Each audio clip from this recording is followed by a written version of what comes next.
Buenas tardes, compañeros. Mi nombre es Julián Puerta Vergara. Soy estudiante de primer semestre de Derecho en la Universidad del Sínodo del Grupo 1C. Hoy le vamos a hablar sobre el tema de teoría sobre el origen del Estado de diferentes autores, iniciando por Thomas Hobbes. En cuanto a la naturaleza del hombre, Thomas Hobbes nos habla sobre el hombre es lobo para el hombre, la guerra de todos contra todos concerniente a la sociedad, el ejercicio del derecho natural de cada hombre, el igualitarismo y no sociabilidad. En cuanto al hombre en sociedad, Thomas Hobbes nos hablaba del derecho natural supone una libertad absoluta. La limitación de derechos naturales es una garantía de paz. Las leyes de la sociedad, obteniendo la primera como la búsqueda de la paz, la segunda como la renuncia del derecho natural y la libertad, y la tercera la obligación de respetar los pactos en la sociedad. En cuanto al origen del Estado, Thomas Hobbes nos habla sobre el contrato social, que es un contrato entre los individuos, los cuales ceden irrevocablemente derechos, la reducción de todas las voluntades a una sola.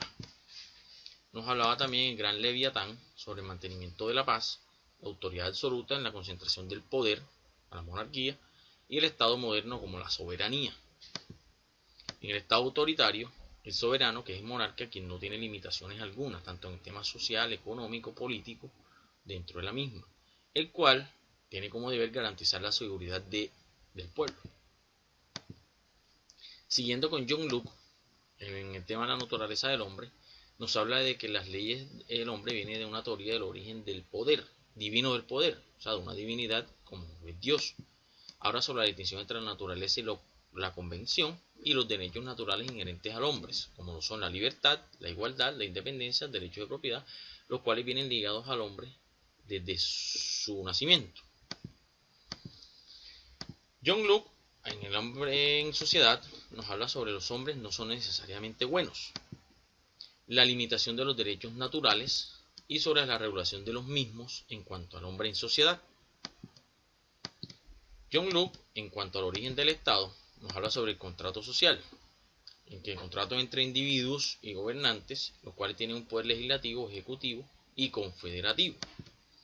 Nos habla sobre la tolerancia, la cual no es más que la defensa de la libertad humana, el límite de las libertades del individuo y la separación entre la Iglesia y el Estado, quienes eran los que de edad media poseían el poder. La democracia representativa, en el cual el pueblo ejerce su soberanía a través de los órganos representativos que se eligen por votación popular. Siguiendo con Charles Louis de Secondat, más conocido como Montesquieu, en cuanto a la naturaleza del hombre, manifiesta que las leyes, el hombre está regido por leyes que vienen de Dios, de una divinidad, leyes divinas, lo cual reconoce al creador, a Dios como el creador, en busca del alimento, de la atracción hacia los semejantes, o sea, las parejas en la sociedad, y el deseo permanente de estar juntos. Montesquieu, en el mismo sentido del hombre en sociedad, nos habla de la complementariedad que existe entre la ley natural y la ley positiva. Nos habla del inicio del estado de guerra entre los hombres, el derecho político y el derecho civil.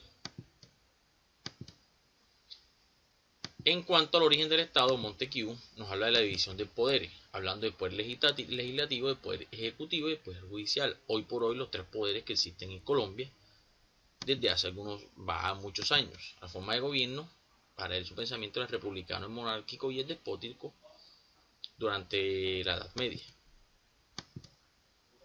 Ahora seguimos con Jean-Jacques Rousseau, quien nos hablaba de la naturaleza del hombre, que el hombre era un buen salvaje por naturaleza, que el hombre siempre viene con una inocencia natural, cual la sociedad o con el paso del tiempo va haciendo que el hombre la vaya perdiendo, y la satisfacción de necesidades, en el punto de la misma las cumple durante la sociedad.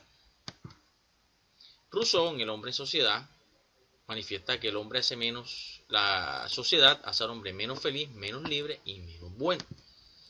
Para él la sociedad es un engaño. Nos habla de la desigualdad social entre los que tienen un poder adquisitivo y los que no lo poseen. Manifiesta que la propiedad privada no es un derecho de los individuos, sino que esto hace que haya más desigualdad social, en el afán de que no todo el mundo tiene el mismo poder adquisitivo con el que las sociedades antiguas poseían. Rousseau, en el tema del origen del Estado, nos hablaba de contratos sociales como la transformación de la sociedad mediante un contrato entre un individuo y una comunidad en la cual el hombre cumplía con muchos deberes a la hora de firmar un contrato. Sobre la voluntad general, en la cual hablaba sobre la soberanía popular, la inalienable y inadmisible, indivisible. En la democracia directa nos habla sobre un poder ejercido directamente por el pueblo en una asamblea. Thomas Jefferson nos hablaba de la naturaleza del hombre como la renovación periódica de la revolución. En el mismo sentido hablaba de la importancia de tener acceso a la educación y la voluntad de la mayoría debe ser razonable. Esto en el entendido de que Thomas Jefferson era el pensamiento que la mayoría de la población o un sector mayor tenía que acceder por lo menos a la educación media para tener una razonabilidad y tener un concepto previo de la política y que sus razones sean válidas. Thomas Jefferson sobre el origen del Estado nos habla sobre la división de poderes en el mismo pensamiento legislativo, ejecutivo y judicial, que son los tres poderes que existen en Colombia. Nos hablaba que ambos crean un sistema que debe ser representativo a la sociedad. El autogobierno, que es un antídoto contra la forma dominante y antidemocrática de representación parlamentaria. Y la educación nos hablaba sobre una educación política, soberanía en manos del pueblo, una educación básica en la cual tenía que acceder la mayor parte del pueblo posible para que su razonamiento fuera algo lógico y por lo menos se tuviera un concepto positivo de la política o un conocimiento básico. Thomas Jefferson sobre aportes al concepto de Estado nos habla sobre la importancia de la declaración de independencia de Estados Unidos, que fue un proceso arduo, la separación entre Estado y Iglesia anglicana, eran quienes mantenían el poder durante mucho tiempo en la Edad Media, incluso para la época de la Revolución Francesa, eran quienes sostenían un poder. La abolición del derecho de vinculación, lo cual la separación del Estado y la abolición creaban restricción al derecho a la propiedad privada, lo cual se fue aboliendo. Emmanuel Joseph Sayes nos habla sobre el origen del Estado durante la Edad Media con lo que era el clero, la nobleza y el Estado llano. Es autor de un folleto muy popular que se conoce como que es el tercer Estado, en el cual la protagonista principal o la clase fue la revolución. Organizaba los estados generales como los representantes genuinos, el doble número de representantes para el tercer Estado y el voto por persona y no por estamento, lo que constituía la Asamblea Nacional. En ese mismo sentido, Emmanuel Joseph Sayes nos habla sobre la Asamblea Nacional, en la cual creó o fue muy activo sobre la base de la Revolución Francesa, en la cual una monarquía fue abolida, por decirlo en ese sentido, por una minoría como la burguesía, que era una clase social media a la cual pertenecía al comercio, y los cuales le quitaron cierto poder a la iglesia, a los reyes, que poseían muchas cosas a su favor y eran los menos favorecidos, el cual fue muy partidario de la Asamblea Nacional Constituyente, fuese creada, o una Asamblea Nacional fuese creada con base a los principios de la Revolución Francesa. Fue muy crítico de los privilegios del clero de la nobleza, que para la época eran quienes creaban los impuestos y no los pagaban, sino que les pagaban las clases más bajas. De ahí el inicio de la Revolución.